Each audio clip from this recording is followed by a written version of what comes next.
grandes españoles de la época que escribieron magníficas páginas, pero que eran páginas muy amargas, desde Quevedo a Mateo Alemán, a Vicente Espinel, a muchos otros, Cervantes puede mirar con un profundo sentido crítico la sociedad en la que está y al mismo tiempo hacerlo de manera compasiva, incluso a veces tierna. Cervantes ya no cree en ese imperio español del que era un absoluto fan y un absoluto convencido en la primera parte. Ha dejado de creer en las bondades imperiales, ha dejado de creer que la sociedad vaya por buen camino, porque ha vivido mucho y ya realmente no mantiene esa fe. De hecho, no deja de ser significativo que en el primer capítulo de la segunda parte él mencione que el mundo en el que vive el hidalgo, el mundo que apenas han pasado unos días del final de la primera parte, pero que en la vida de Cervantes han pasado años, es un mundo en el que ya triunfa la pereza de la diligencia, la ociosidad del trabajo, el vicio de la virtud, la arrogancia de la valentía. El Cervantes, que creía en esa España triunfante, en Lepanto, en ese sueño imperial, de pronto ve el mundo a su alrededor y dice: aquí hay más vagos que diligentes, aquí hay más ociosos que trabajadores, aquí hay más viciosos que virtuosos, aquí hay más arrogantes y presuntuosos que valientes. Lo cual no deja de ser un juicio tremendo. En ese sentido, Cervantes es enormemente crítico con las clases dirigentes del mundo en el que está viviendo sus últimos años. Posiblemente el caso más claro son los duques a los que describe, duques que tengo que decir que son absolutamente reales. Eran los duques de Pedrola, la ínsula Barataria existe en Aragón, se puede visitar a día de hoy, el castillo de Pedrola es el castillo de los duques, él está describiendo a personajes reales y fácilmente reconocibles, y esa es una gente que, como él dice en el capítulo 34 de la segunda parte, pues se divierten en matar a un animal que no ha cometido delito alguno o ir por el monte holgándose. La clase que en última instancia quiere reírse del pobre Quijote, del pobre Sancho, etcétera, etcétera, es gente que es ociosa, que es corrupta, que se complace en reírse de la pobre gente como Don Quijote y como Sancho, al que consiguen nombrar gobernador de la ínsula Barataria, y que cree en algo que Cervantes considera monstruoso a esas alturas, y es la idea de la limpieza de sangre. La idea de la limpieza de sangre, que por supuesto surge en la España de finales del siglo XV y que excluye a aquellas personas que tienen una gota de sangre judía, mora, en las Indias, negra e india por añadidura. Sin embargo, es algo que Cervantes ve de una manera negativa y que considera que es una lacra para la sociedad en la que él está viviendo. Y no deja de ser al respecto significativo, porque mientras que Sancho en un momento determinado ha llegado a decir que él para ser gobernador no necesita leer y escribir, que él para ser gobernador realmente le basta con ser católico, apostólico, romano y odiar a los judíos, pues eso es algo de lo que Cervantes ya tiene una visión muy distinta en la segunda parte.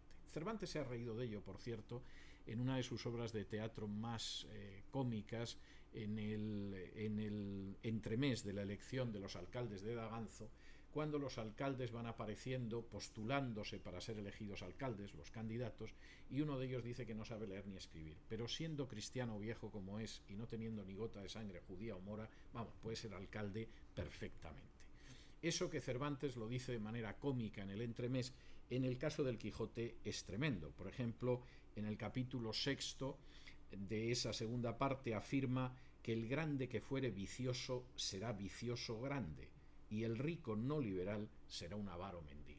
Es decir, aquí no nos engañemos. Finalmente, lo que decide la categoría moral de una persona no es su posición social ni su saber. Es un rico que sea avaro, va a ser un avaro mendigo toda la vida, por mucho dinero que tenga.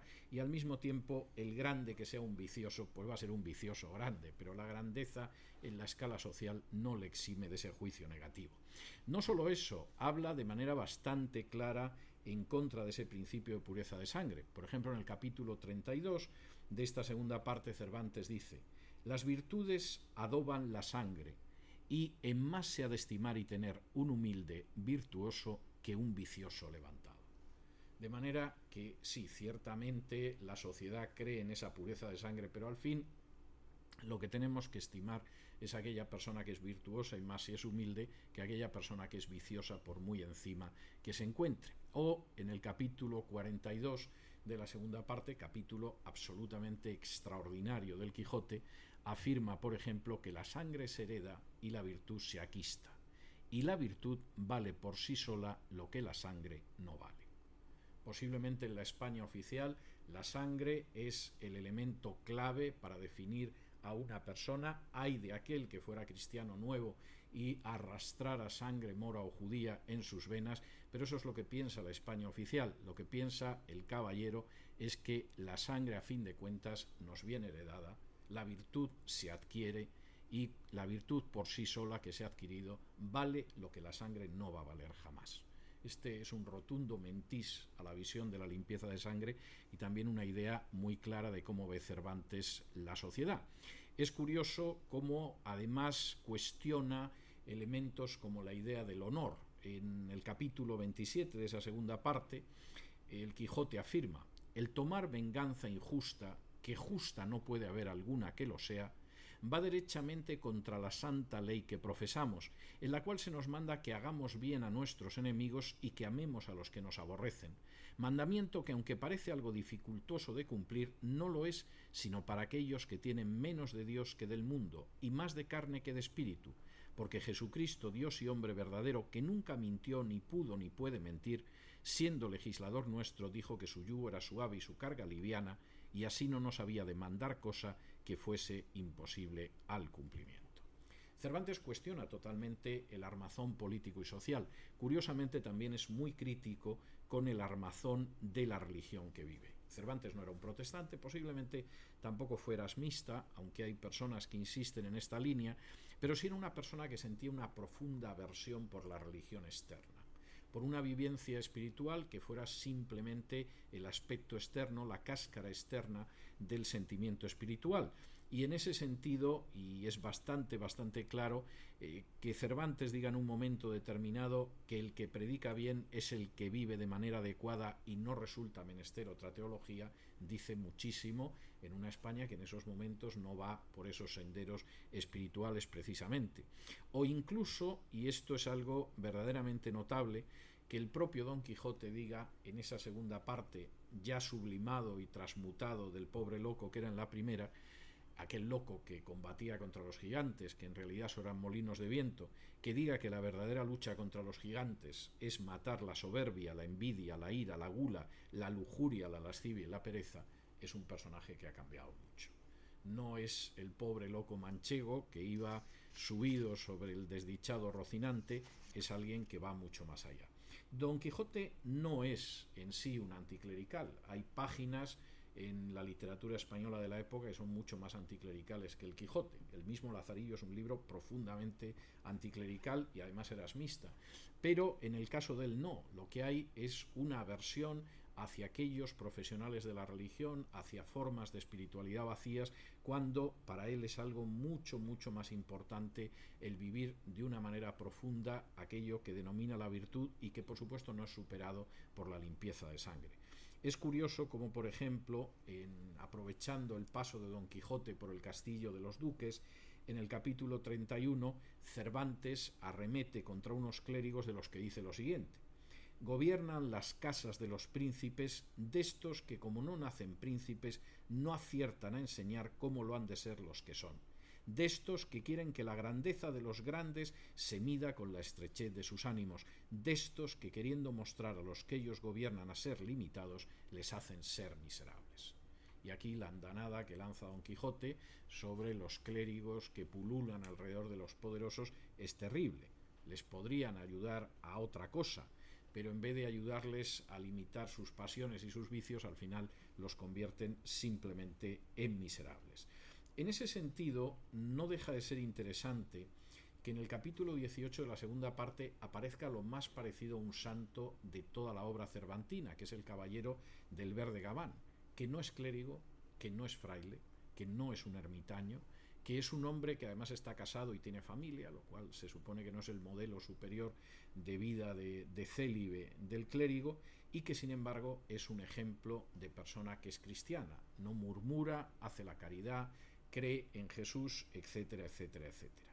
Y en ese sentido, y aquí es donde aparece, yo diría, el elemento, el gran giro narrativo del Quijote, que para mí es absolutamente prodigioso, en ese mundo que se articula sobre el principio injusto de la limpieza de sangre, y en ese mundo que aparece legitimado por un catolicismo que el propio Cervantes ve muchas veces como un cristianismo muy desnaturalizado, que realmente ha terminado en juegos de poder, en intentar estar cerca de lo que serían los poderosos.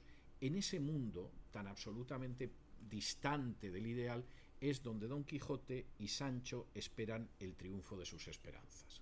Y aquí, insisto, para mí viene la gran pirueta narrativa absolutamente genial de Cervantes. Porque en la primera parte del Quijote queda claro que los dos fracasan. Ninguno de ellos consigue lo que pretendía. Don Quijote, que pretende cambiar la sociedad, ser conocido por sus hazañas, etcétera, etcétera, etcétera, pues acaba volviendo a su casa y ahí le dejan como loco. Le recogen en Sierra Morena y se lo llevan a La Mancha. Sancho Panza, por supuesto, no llega a ser gobernador de la ínsula Barataria, que es para lo que ha salido de su casa, siguiendo a Don Quijote. En la segunda parte, los dos consiguen lo que esperaban y descubren que el triunfo es el fracaso. Y esto es algo, para mí, absolutamente genial. Don Quijote se convierte en un personaje célebre. En un momento determinado derrota al caballero del bosque, reta a los leones, queda convencido de que Altisidora está enamorada de él, cabalga sobre clavileño, se supone que por las esferas celestiales. Bueno, ese Quijote en última instancia, conocido, adulado, etcétera, fracasa porque el triunfo no es el triunfo, muchas veces encierra el fracaso. Y Sancho Panza se encuentra con la misma situación, llega a ser gobernador de la ínsula Barataria. En la ínsula Barataria protagoniza una serie de lances realmente divertidísimos que forman parte de lo más jocoso de la novela cervantina, pero cuando Sancho consigue lo que buscaba, lo que descubre es el fracaso de pensar que esta vida depende de conseguir lo que se desea y que el objetivo de la vida es conseguir lo que se desea, porque al final, y esto es tremendo, el bien no puede, y qué absurdo es creerlo, vencer sobre el mal en una sociedad como esa. Eso teóricamente debería aniquilar a los personajes cervantinos. Los personajes que llevan más de 500 páginas, uno queriendo llegar a gobernador, llega a gobernador y es un desastre. Y el otro que quiere ser cantado, admirado, etcétera, que las mujeres se enamoren de él, lo consigue y es otro desastre. Eso en Dostoyevsky los hubiera aniquilado. Ese es el príncipe Mishkin, al final del Idiota, totalmente deshecho. Nos tememos que hasta el día de su muerte. En el caso de Cervantes, y esto es enormemente importante, los purifica y los sublima.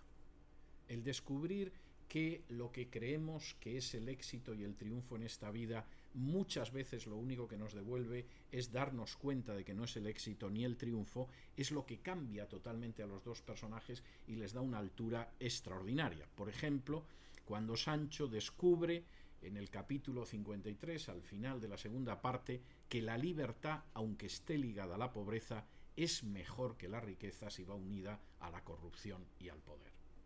Hay cosas que son más importantes que el éxito, hay cosas que son más importantes que la posición social, hay cosas que son más importantes que el poder, hay cosas que son más importantes que el cumplimiento de los sueños que se han acariciado durante años, y entre ellos está la libertad y la integridad.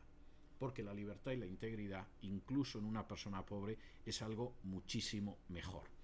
El propio Cervantes, que seguramente debió de vivir al final de su vida la idea de que efectivamente la libertad, la integridad y la fe, además en Dios, es la que da sentido a la derrota terrenal del bien e incluso al triunfo vergonzante y canalla del mal, es el que hace decir en el capítulo 66 de esta segunda parte a Don Quijote lo siguiente: cuando efectivamente Don Quijote tiene que asumir su derrota, regresa a su aldea, no ha sucedido lo que él pensaba y además empieza a descubrir que eso quizá no tenía tanta importancia, dice lo siguiente: lo que te sé decir es que no hay fortuna en el mundo, ni las cosas que en él suceden, buenas o malas que sean, vienen acaso sino por particular providencia de los cielos, y de aquí viene lo que suele decirse, que cada uno es artífice de su ventura. Yo lo he sido de la mía.